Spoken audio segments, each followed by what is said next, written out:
मैं भारत को भारतीयता की मान्यता के आधार पर फिर से खड़ा करना चाहता हूं, उस काम में लगा कि जो अग्नि स्वयं पाक घर के लिए सबसे महत्वपूर्ण है, वही अग्नि आपके पोट के लिए भी सबसे महत्वपूर्ण है। अगर आपके पोट में अग्नि नहीं है तो आप कुछ भी खाइए, कभी भी नहीं पचेगा। स्वयं पाक घर में अग्नि नहीं है तो कुछ भी लाइए, कभी भी भोजन नहीं बनेगा। तो जैसे स्वयं पाक घर की अग्नि महत्वपूर्ण है, ऐसे ही पोट की अग्नि महत्वपूर्ण है। अगर आपके पोट में बराबर अग्नि है तो आपको भोजन बहुत अच्छे से पचेगा, और भोजन पचेगा तो मैंने आपसे कहा कि उसी में से मांस, मज्जा, रक्त, वीर, मल, मूत्र और उसके जो सूक्ष्म पोषक तत्व तो सब उसी में से बनेगा। अब जो शरीर के काम का है वो शरीर में रह जाएगा, और जो बेकार है वो शरीर से निकल जाएगा।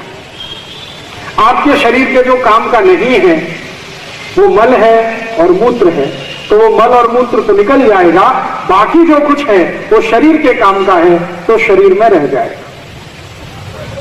अब आप ध्यान दीजिए इस बात पर कि हमारे शरीर में पेट स्थान, मध्य स्थान सबसे महत्वपूर्ण, और इस मध्य स्थान में वो स्थान जहां भोजन पचता है वो और भी ज्यादा महत्वपूर्ण। और जहां भोजन पचता है उसमें अग्नि अगर है तब तो सबसे ज्यादा महत्वपूर्ण। जैसे आप दूध में चावल मिलाकर अग्नि पर रखते हैं और थोड़ी देर में खीर तैयार हो जाती है, ऐसे ही पोट में अग्नि के उपस्थित होते ही कुछ भी भोजन आगे बढ़ने के लिए, पाचन के लिए चला जाता है। आप कुछ भी खाइए, अग्नि उसको आगे के रूप में लेके जाएगी। पहले क्या होता है, आप कुछ भी खाते हैं तो वो सब कुछ पेस्ट में बदलता है। पेस्ट का तरीका आपने देखा है। पेस्ट माने ना तो सॉलिड है और ना तो लिक्विड है, ना तो द्रव रूप है ना तो ठोस रूप है, द्रव और ठोस के बीच की अवस्था है जिसको हम पेस्ट कहते हैं। हमने कुछ भी खाया तो वो पहले पेस्ट में बदलता है, और पेस्ट थोड़ी देर के बाद रस में बदलता है, और रस के आगे की जो स्थिति है फिर वो सब है जो मैं आपको बार बार कह रहा हूं, मांस, मज्जा, रक्त, वीर, मल, मूत्र, ये सब उसी के आगे आगे निकलता है। तो आपने कुछ खाया है वो आपके पेट में जाए, ठीक रूप से पचे, और पचने के बाद उसमें से मांस, मज्जा, रक्त, वीर, मल, मूत्र सम्यक मात्रा में बने, माने जितनी जरूरत है उतनी मात्रा में बने, तो जीवन पर्यंत आप बिना किसी रोग के निरोगी रहते हुए अपने जीवन को बिताएंगे। आयुष पर सबसे ज्यादा रिसर्च भागवत जी ने किया, चरक ने किया, सुश्रुत ने थोड़ा बहुत किया, लेकिन सबसे ज्यादा भागवत ने किया, और सबसे ज्यादा सूत्र इस विषय पर फिर उन्होंने ही लिखे। इसलिए उनके शास्त्र, जिसका नाम है अष्टांग हृदय, उसमें से निकालकर 2-3 सूत्र बताता हूं कि आप जो खा रहे हैं वो ठीक से पचना चाहिए, उसके लिए अग्नि प्रदीप्त होनी चाहिए। इसके लिए सूत्र है। सूत्र क्या है? आपकी अगर पेट में अग्नि अच्छे से प्रदीप्त हो रही है, आप जो कुछ भी खा रहे हैं अच्छे से पच रहा है, तो इसमें ध्यान देने की बात यह है कि कौन कौन से ऐसे तत्व हैं जिनसे अग्नि बाधित हो सकती है।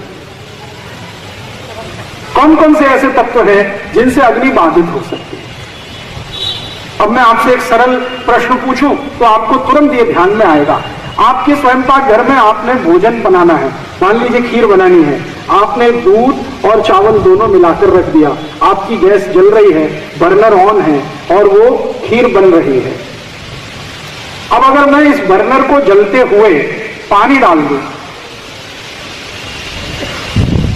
आपकी खीर पक रही है, आग जल रही है, मैं भोजन किया, फिर गट गट गट गट लोटे पे लोटा पानी पीना शुरू कर दिया।